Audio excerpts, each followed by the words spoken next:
Donc, hello, bonjour à tous, bonjour à toutes, j'espère que vous allez bien. La plateforme HBIS, qui est une plateforme spécialisée en structuration de projets et en gestion de finances personnelles. Aujourd'hui, dans notre thématique finance, on va parler des investissements à ne jamais faire. Des investissements que tu dois apprendre à ne jamais faire. Pas parce que... je pense que pour d'autres, c'est parce que c'est des mauvais investissements.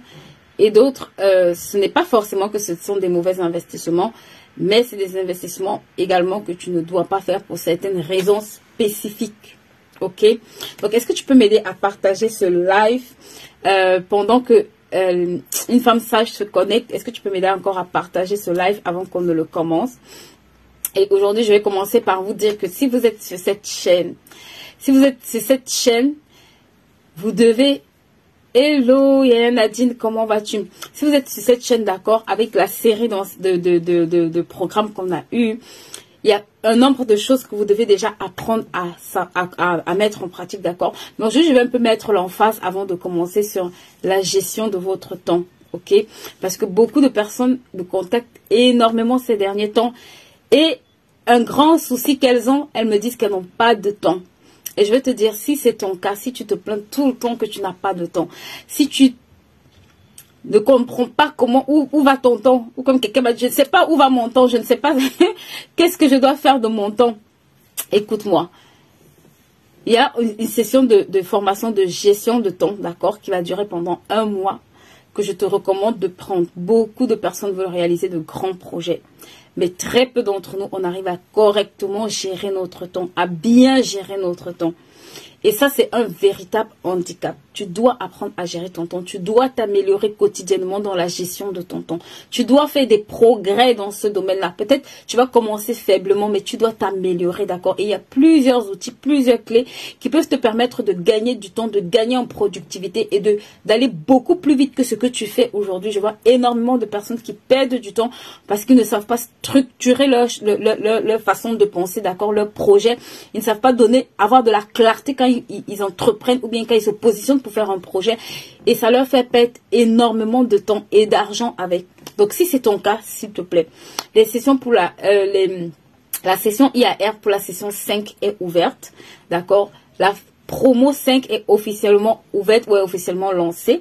Donc les formations, les rendez-vous ou les entretiens sont actuellement en cours parce que je prends quand même le temps d'échanger avec les personnes, d'accord, qui sont intéressées. Donc si tu es porteur de projet et que tu as besoin au moins de gagner en clarté par rapport à ce projet, au moins de comprendre par où commencer, tu peux booker un rendez-vous. Les rendez-vous sont gratuits et on se fera un plaisir d'échanger avec toi, right?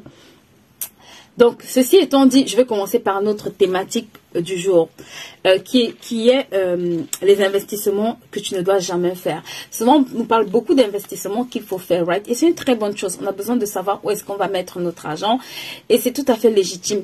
Mais il y a aussi des investissements qui se présenteront à toi et que tu dois apprendre à ne pas faire. Pas parce que ce sont de mauvais investissements, right? Pas parce que ces investissements-là n'en valent pas la peine, mais pour différentes raisons, parfois ce sera un mauvais investissement pour toi. Et de l'autre côté, il y a également des investissements qu'importe le temps, right? Qui sont intemporellement mauvais. Ça, tu dois mettre ça dans le chat, intemporellement mauvais. Ce sont des mauvais investissements que tu ne dois jamais faire. Ok? Donc, merci à toutes celles qui partagent vraiment que... Waouh, merci à toutes celles qui partagent. Merci à celles qui partagent. N'hésitez pas également à liker, à taguer des personnes, ok, pour que le maximum de personnes puissent vraiment bénéficier de ces informations. Donc, l'une des choses avec laquelle je vais commencer, qui est pour moi vraiment un mauvais investissement, tu ne dois jamais faire ce genre d'investissement. Mais quand je dis jamais, c'est vraiment jamais de ta vie, tu ne dois le faire. C'est, je t'assure, je vais t'expliquer beaucoup de choses. Peut-être tu comprendras. En tout cas, j'espère que tu vas comprendre. Je vais t'expliquer beaucoup de choses. C'est le premier investissement dans lequel tu ne dois jamais mettre ton argent. Qu'importe le niveau de rentabilité de cet investissement, qu'importe le taux de rentabilité de cet investissement, s'il te plaît, ne le fais jamais. J'ai envie de dire, évite de le faire et ne le fais pas du tout. Right? Pour différentes raisons que je vais t'expliquer après. Le premier type d'investissement que tu ne dois jamais faire, c'est vraiment les jeux de hasard. Ok? Beaucoup d'entre nous parfois on est tenté à aller jouer, à aller mettre de l'argent dans des casinos, dans des machines à sous, dans ce genre de choses, parce qu'on espère avoir une rentabilité plus élevée. D'accord? On va essayer de faire de la loterie. Hello Adeline, comment vas-tu? On va essayer de faire tout ce qui est loterie, jeu de cartes, roulette, tout ce qui est jeu de hasard. Écoute-moi, tu ne dois jamais mettre ton argent dans ce genre de choses. Parce que le hasard, j'aime bien dire, engendre le hasard. D'accord? Et les personnes qui gagnent, les études montrent que quand on te montre une personne qui gagne à la télé, si on te montrait le nombre de personnes, d'accord, qui perdaient, il faudrait 9 années. Coucou, Tata Josiane, comment vas-tu? Il faudrait 9 années pour montrer le nombre de perdants. D'accord? Ça veut dire que quand tu vois une personne à la télé qui est devenue millionnaire ou qui a gagné, je ne sais pas moi, au loto des milliers ou des millions d'euros ou de dollars, de CFA, il faut savoir que derrière, il y a, si on faisait passer les personnes, d'accord, qui n'avaient pas gagné, il faudrait 9 années pour faire passer le nombre de personnes qui n'ont pas gagné. Donc c'est pour te dire que ces entreprises n'ont pas ouvert pour faire de la perte. Ils n'ont pas ouvert en fait pour perdre de l'argent. Coucou Karen, comment vas-tu?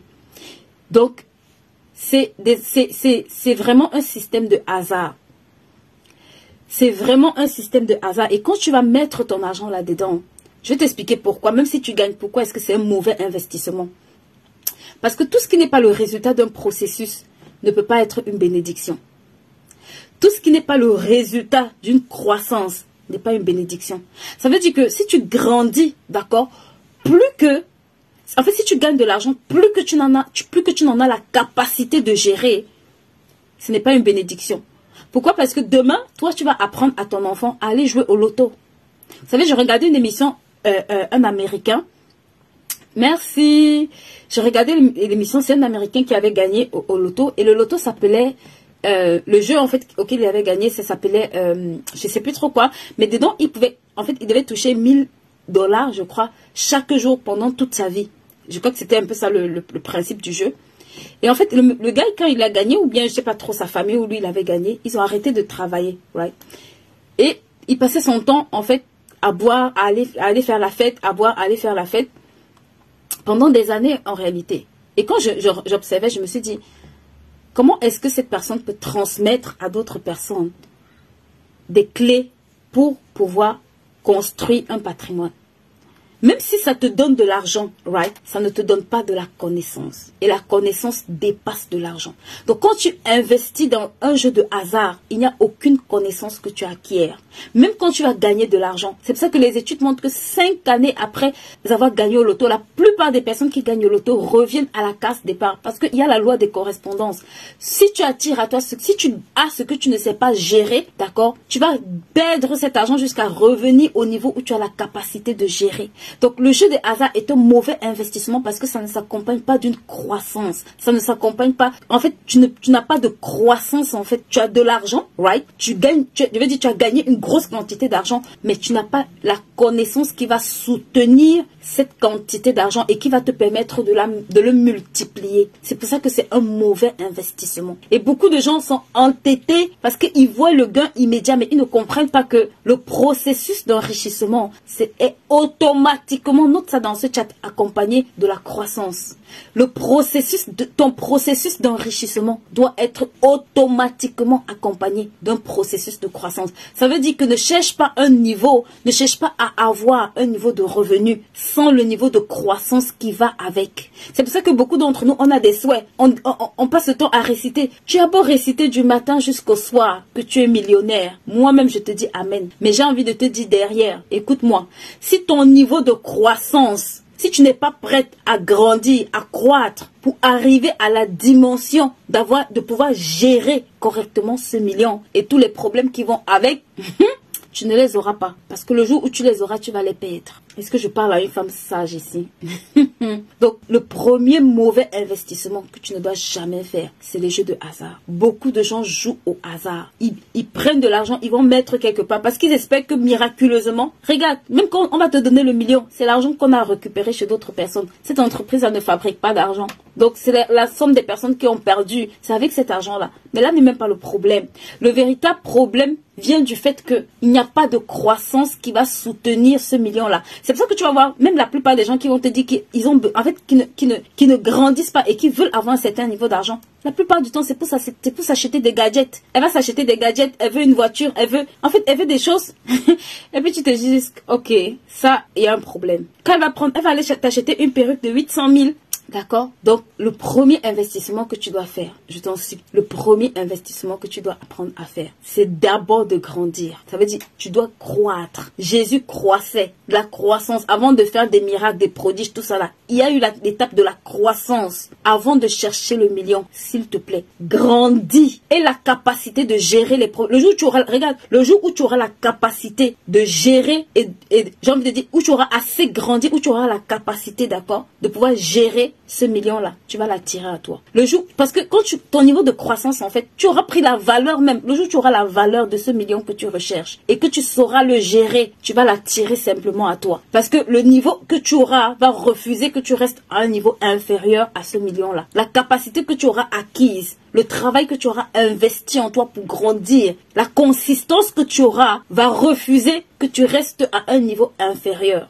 Mais si tu te précipites et que tu vas faire les jeux de hasard, je t'en supplie, le premier mauvais investissement dans lequel tu ne dois jamais te retrouver, c'est les jeux de hasard. Tout ce qui est loterie, PMU, roulette, en tout cas, tout ce qui te permet de mettre de l'argent, d'accord, sans effort, sans travailler derrière, qui ne s'accompagne pas d'une croissance, qui ne te fait pas grandir sur le plan du knowledge, qui ne te fait pas grandir sur le plan de la connaissance, c'est de mauvais investissements. Je vous en supplie, c'est de mauvais investissements. Pour en avoir, si tu veux te brûler les ailes, va essayer, tu vas voir. Il y en a qui jouent depuis des années, qui ont tout perdu et qui n'ont jamais gagné. Parce qu'ils n'ont pas compris qu'en fait, être riche, ce n'est pas avoir de l'argent. D'accord? Donc, c'est vraiment la première catégorie de mauvais investissements que tu dois apprendre à ne jamais faire. La deuxième catégorie de mauvais investissements que tu dois apprendre à ne jamais faire, c'est d'investir dans tout ce qui est passif. D'accord? Ça veut dire, tout ce qui a pour but de te faire sortir de l'argent régulièrement est un mauvais investissement. D'accord? Si par exemple, tu as une voiture qui tombe en panne tout le temps, il y a des personnes, la voiture tombe chaque jour, il faut amener ta voiture au garage. Écoute-moi, c'est un mauvais investissement que tu es en train de faire parce qu'il va te plomber. Et je vais arriver dans le domaine, dans ces domaines-là. Mais là, je vais parler vraiment de tout ce qui est bien de consommation. Right? Très souvent, pendant les soldes, on se rue pour aller acheter des choses dont on n'a pas besoin. Sous prétexte que c'est moins cher. C'est un mauvais investissement. D'accord? Si tu achètes quelque chose parce que c'est en solde, parce que c'est moins cher, et pas parce que tu en as besoin, c'est un mauvais investissement que tu es en train de faire. Donc, s'il te plaît, quand on m'a dit ce sont les soldes, tu te lèves, tu rentres avec 200 € de course, tu viens de faire un mauvais investissement. Pourquoi? Parce que c'est de l'argent, en fait, qui sort et qui ne va jamais te rapporter de l'argent aussi plus. Donc, l'un des mauvais investissements qu'on fait tout le temps, c'est d'injecter notre argent dans les passifs dont on n'a pas besoin. Quand tu injectes ton argent, ça doit vraiment être une nécessité. Ça, c'est vraiment important. Et dans ces choses-là, on a beaucoup de choses. Les plaisirs, je vois beaucoup de gens qui claquent des montants. Là, l'été arrive. Donc, je vais parler un peu aux mamans. Il y a une maman qui m'a dit un jour, pour rien au monde, je ne peux pas annuler mes vacances. Et je lui ai dit, tu sais, tu penses que les vacances sont tellement importantes au point où tu ne peux pas annuler ces vacances. 1 an, 2 ans, 3 ans pour construire l'avenir de tes enfants. Je lui ai dit, écoute, quand je disais l'histoire de Bill Gates, il disait que quand il montait son entreprise, il avait fait 7 années sans prendre de vacances. Je lui ai dit, est-ce qu'aujourd'hui ça vaut le prix? Est-ce qu'aujourd'hui ces enfants-là peuvent aller en vacances indéfiniment? Si la question c'est oui, tu dois t'asseoir et réfléchir et te poser la question de savoir est-ce que ça vaut la peine par rapport à ce que je suis en train de construire. Je n'ai pas dit de ne pas aller en vacances, d'accord? Mais je dis que vous devez arrêter d'injecter des montants énormissimes quand vous êtes en train de vouloir construire des choses sérieuses. Il y a un temps pour tout. Dans la période où tu te trouves, est-ce que c'est le temps pour toi de mettre... J'aurais des personnes qui économisent toute une année 10 000, 15 000, 20 000 €.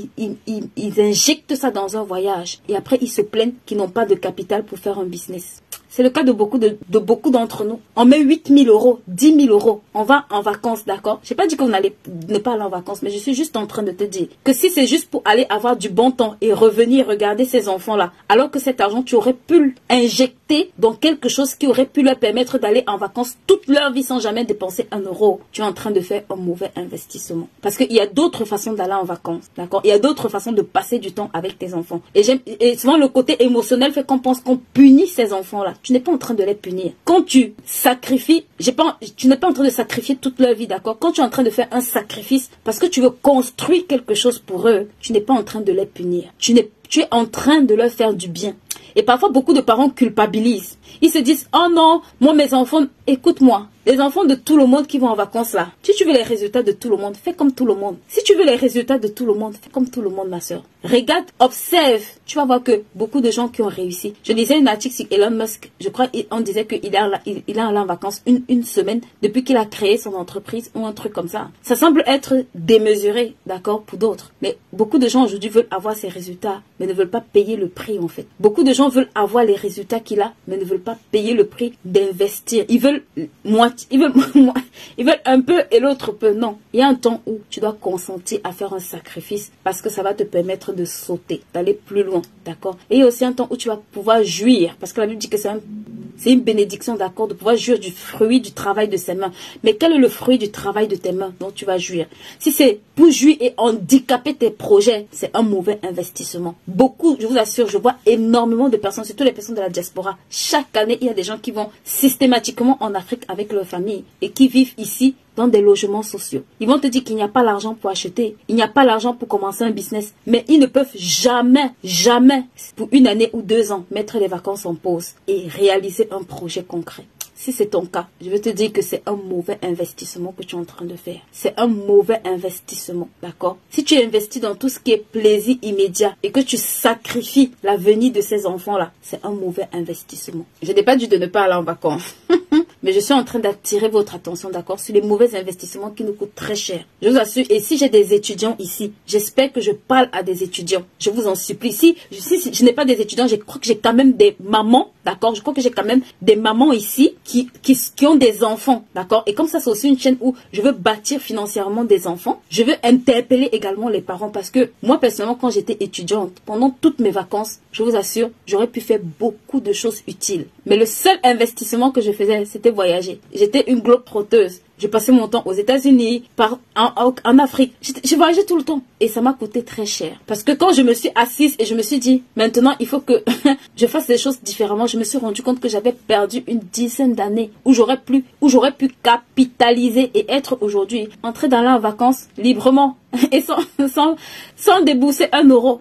Donc, quand vous avez des enfants à la maison, je vous en supplie. Les vacances arrivent, ils auront 2 mois. Je vois des parents qui les envoient au centre de loisirs pour 2 mois, qui les amènent en vacances partout pour 2 mois. Et c'est très bien, mais c'est un mauvais investissement si à cet âge, vous ne les apprenez pas à construire des projets de destinée. Si à cet âge, vous ne les équipez pas de compétences. Si à cet âge, vous n'êtes pas en train d'investir en eux pour que ce soit des enfants qui vont être libres demain. Vous allez faire des enfants qui à 25 ans commencent leur vie financière à un niveau peut-être parfois inférieur que vous. Et ce n'est pas normal. Ce n'est pas normal. Vous êtes en train de faire des mauvais investissements pour ces enfants. Je vous en supplie.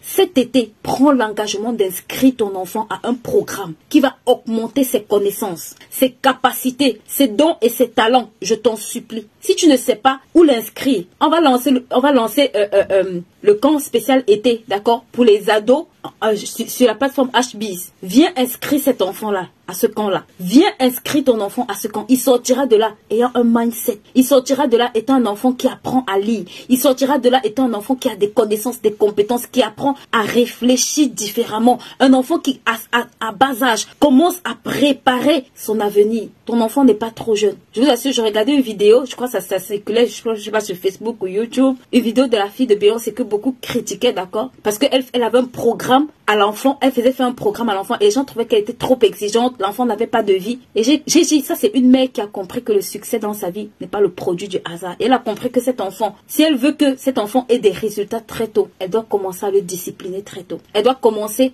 à ne pas laisser certains aspects de sa vie au hasard. Elle doit commencer à investir intentionnellement dans la vie de cet enfant-là. Parce que dans les commentaires, les gens se plaignaient que tout est millimétré, que les nounous de l'enfant ont un planning. J'ai dit ça, c'est une maman qui a compris qu'il faut tuer le hasard dans la vie de son enfant. C'est quelqu'un qui a connu le process pour arriver au sommet. Donc, elle sait que ce n'est pas gratuit. Elle sait qu'il y a un coût. Elle sait qu'il y a un prix à payer. Donc, si tu es une maman, s'il te plaît, si tu es une maman, je t'en supplie, ne laisse pas que ton enfant ne fais pas de mauvais investissements pour cet enfant-là. Ne laisse pas que les 2 prochains mois soient juste des mois de distraction pour lui. Demande-toi quelle est la compétence que je peux aiguiser cette année. Quelle est la compétence que cet enfant a ou qui manque à cet enfant que je peux aiguiser cette année. Comment je peux permettre à cet enfant d'avoir plus de valeur avant la prochaine rentrée. Comment je peux permettre à cet cet enfant de devenir meilleur. Il y a des enfants, en 2 mois, ils ont fini le programme de l'année. Juste à cause de 2 heures de travail pendant les vacances, de discipline que les parents vont mettre. Ils commencent à surpasser d'autres enfants à l'école. Ils commencent à être des pros dans les dons et les talents qu'ils ont. Ils commencent à performer très tôt. Mais pour ça, vous devez apprendre à faire de bons investissements dans leur vie. La télé est un mauvais investissement. Ça, c'est le point numéro 3. Écoute-moi. La télé est l'un des investissements que tu ne dois jamais faire. S'asseoir et regarder la télé est un mauvais investissement. Je n'ai pas dit qu'il ne faut pas regarder la télé. Mais il y a des professionnels ici qui passent leur temps devant la télé. Et guess what? C'était aussi mon cas. Moi, je travaillais devant la télé. 3 heures de télé, 30 minutes de travail. J'avais mon ordinateur à 6. Donc, mon canapé était là, ma télé était là. Je connaissais toutes les émissions. Entre les reines du shopping, le coco, tout ça, je connaissais. J'étais assise. Mais écoute-moi, c'est le pire investissement que tu fais si tu passes ton temps devant la télé. Je n'ai pas dit que regarder la télé n'est pas une bonne chose. Mais être assis devant la télé à longueur de journée est un mauvais investissement. Et beaucoup de personnes font cet investissement-là. Et ça te coûte très cher. Et un jour, j'écoutais un livre, je crois. Et le monsieur disait que en 2 ans qu'il avait arrêté de regarder la télé, il avait eu des résultats extraordinaires. Je me suis dit, mince, on peut pas vivre sans regarder la télé, c'est pas possible. Qui vit sans regarder la télé? Et je me suis dit, mais si je n'ai pas très bête, c'est pas mieux d'écouter ce conseil. Je vous assure que en 3 ans que j'ai arrêté de regarder la télé, j'ai écrit presque 25 livres ou ouvrages. La télé est un mauvais investissement. Si tu t'assois à longueur de journée, regarde, même les personnes qui créent même les programmes télé là, elles-mêmes ne sont pas assises devant la télé à longueur de journée. Sinon, elles n'auraient pas le temps pour s'asseoir et créer ça. Tu peux avoir des temps, d'accord? Des temps de détente où tu peux regarder 30 minutes. Mais s'il te plaît, ne va pas te poser devant la télé. Je vois les gens faire ça une après-midi, on rentre dimanche, on allume la télé. Samedi, oh c'est ma journée de détente, tu allumes la télé, tu regardes la télé de 10h à 15h, à 18h. Ma soeur, tu as tellement de choses que tu peux apprendre. Même si tu commences à développer, il y a des gens qui me disent, je n'ai jamais le temps pour apprendre l'anglais, je n'ai pas le temps. Mais elles passent 5 heures, 10 heures devant la télé. Calcule le nombre d'heures que tu passes en une semaine devant la télé. Convertis ce nombre-là, juste en lecture. Juste pour lire des livres instructifs. Juste pour te former dans ton domaine de compétences. Juste pour savoir comment gérer un business. Juste même pour trouver des idées. Tu vas te rendre compte qu'en 1 an, 2 ans, 3 ans, ma soeur, ta vie a progressé. Investis ce temps dans la bonne connaissance. Quand tu finis de regarder la télé là, tu ris, tu te lèves, tu vas dormir. Tu n'as rien augmenté à ton quotient intellectuel. Et la plupart du temps même, il n'y a que les mauvaises nouvelles. Quelqu'un m'a dit, tu fais comment pour avoir les nouvelles? J'ai dit, bah de toute façon, les mauvaises nouvelles vont tellement vite que tu n'as même pas besoin d'être devant la télé. Ça te trouve. Ça te trouve. Donc, s'il te plaît, il y a un type d'investissement qui sont des tueurs de bon investissement et la télé en fait partie. Montre-moi quelqu'un qui regarde la télé en permanence. Je vais te dire que c'est quelqu'un qui fonctionne à peut-être 200% en moins de ses capacités. Parce que le temps que tu gaspilles, tu te dis c'est juste 1 heure. Tu peux apprendre, ma soeur, tellement de langues. Tu peux apprendre à acquérir tellement de compétences. Tu peux faire tellement de recherches dans ton domaine. En fait, tu es en train c'est l'un des pires investissements que tu peux faire. Et je vois ça avec les telenovelas. C'est comme si c'est une addiction en fait. C'est que ou les séries. Vous savez pourquoi moi j'aime pas beaucoup regarder les séries? Parce que quand je commence à regarder une série, en fait c'est comme si c'est addictif. Tu peux dormir à 2 heures du matin. À l'époque moi je pouvais dormir à 2 heures du matin.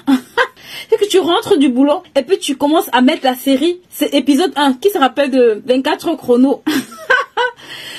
Tu sais comment ça va finir, mais tu regardes épisode par épisode. Donc, c'est peut-être le fait que tu dormes, que tu t'endors sur la tablette. C'est peut-être le fait que tu t'endormes sur la tablette qui fait que tu t'arrêtes. Mais le lendemain, quand tu rentres, tu regardes jusqu'à 2h, 3h, 4h du matin. C'est pareil le week-end. Le week-end, alors, c'est open bar. Tu commences à 6h ou 7h quand tu te lèves. C'est 1 heure. À force de regarder, tu vois que ce soit les prison break, tout ça là, quand tu te poses là-dessus, tu veux regarder à la chaîne jusqu'à la fin. Je vous assure, c'est des tueurs de temps. Si tu veux regarder, d'accord, fixe-toi un temps, 30 minutes, 15 minutes. Discipline-toi à te dire, ok, j'ai 30 minutes et arrête-toi là. Discipline-toi à te dire, c'est juste 30 minutes et arrête-toi là, je t'en supplie. Mais ne commence même pas, j'ai envie de dire, ne commence même pas, right? Ne commence pas, parce que quand tu vas commencer, ça va te coûter très cher. La dernière catégorie avec laquelle je vais aborder, je vais toucher ce live, d'accord? J'aime beaucoup. Proverbe 20-21 dit qu'un héritage dans lequel on s'est trop vite hâté au commencement ne sera pas une bénédiction. Et quand je disais ça, je me disais, mais qu'est-ce que ça veut dire en fait? Et ce qui me venait, right, c'est que tout ce que tu acquiers rapidement, c'est ça qu'il dit en fait. Il dit qu'un héritage dans lequel on s'est trop hâté, ça veut dire qui est arrivé trop rapidement. Pourquoi? Comme je le disais au départ, il doit avoir une correspondance, d'accord? Donc tout business, souvent les gens n'aiment pas ce conseil-là, mais je l'ai appris à mes dépens. Tout business, ma soeur, tout business qui te promet de devenir millionnaire du jour au lendemain, forget about it. Mets ça à la poubelle. Tu n'es pas obligé de tomber dans le même piège. Je te dis, tout business dans lequel tu deviens millionnaire du jour au lendemain, là, fous ça dans la poubelle. Qu'importe le nom que ça prenne, que ça s'appelle bourse, que ça s'appelle immobilier, que ça s'appelle, fous ça à la poubelle. Dieu est un Dieu de process. Avant de te bénir, il va t'équiper. Il va te donner de la connaissance pour que ça puisse soutenir ce que tu gagnes, ce que tu as. Mais si tu te hâtes à l'acquérir trop vite, tu vas le perdre. Donc, n'aie pas peur de commencer. Quand les autres avancent, ils explosent, c'est pas ton problème. Fais ce que tu as à faire. Si tu progresses, vas-y progressivement. Ne sois pas pressé de brûler les étapes. Vas-y progressivement. Tu auras peut-être pas les résultats millionnaires du jour au lendemain, mais la croissance que tu auras, l'augmentation que tu auras, tu pourras le garder sur plusieurs années et tu pourras même le transmettre, d'accord, à tes enfants. Et ça, c'est le plus grand héritage. Ce que tu acquiers comme connaissance vaut plus que l'argent que tu gagnes. Donc, ne cherche pas juste à gagner beaucoup. Cherche à acquérir, à grandir, à avoir la connaissance. Je t'en supplie. Donc, tous les investissements qui te promettent des choses, oublie ça. Jette ça à la poubelle. D'accord? Mets ça à la poubelle. Et tout investissement dans lequel tu ne sais pas de quoi, tu ne comprends pas, d'accord? Ça veut dire, si dans cet investissement-là, tu ne sais pas dans quoi est-ce que tu mets ton argent, si tu ne comprends pas dans quoi est-ce que tu mets ton argent, si tu ne comprends pas cette activité-là, vous savez, l'un des plus grands investisseurs qui est Warren Buffett, lui-même, il dit que s'il y a un business que tu ne comprends pas, lui par principe, il n'investit pas dans les business qu'il ne comprend pas. Lui, là, au moins, tu peux écouter son conseil. Si peut-être mon conseil, tu ne peux pas écouter, son conseil, au moins, vaut de l'or. Écoute. N'investis pas dans les domaines que tu ne comprends pas. Maintenant, ça ne veut pas dire que tu ne vas jamais investir dans ces domaines-là. Ça veut dire qu'il te faut aller chercher de la connaissance. Il te faut savoir de quoi est-ce qu'on parle. Il te faut savoir comment ça fonctionne. Et ensuite, tu peux prendre de la bonne décision. Même si, effectivement, tu n'es pas à l'abri, d'accord? Tu peux maîtriser un secteur, tu investis dedans, ça ne marche pas, d'accord? Mais ce n'est pas un problème. Parce que comme je dis toujours, c'est mieux pour toi quand tu as la recette d'un gâteau et que tu veux faire ce gâteau-là, même si tu le rates, quand tu as la recette, tu peux recommencer. Mais quand tu vas sur la base du hasard, tu vas refaire un gâteau qui sera pire que le premier. Tu ne sauras même pas où est-ce que tu t'es loupé et tu ne sauras pas comment l'améliorer. Donc, s'il te plaît, ça, c'est vraiment un conseil que je voulais vous donner, ok?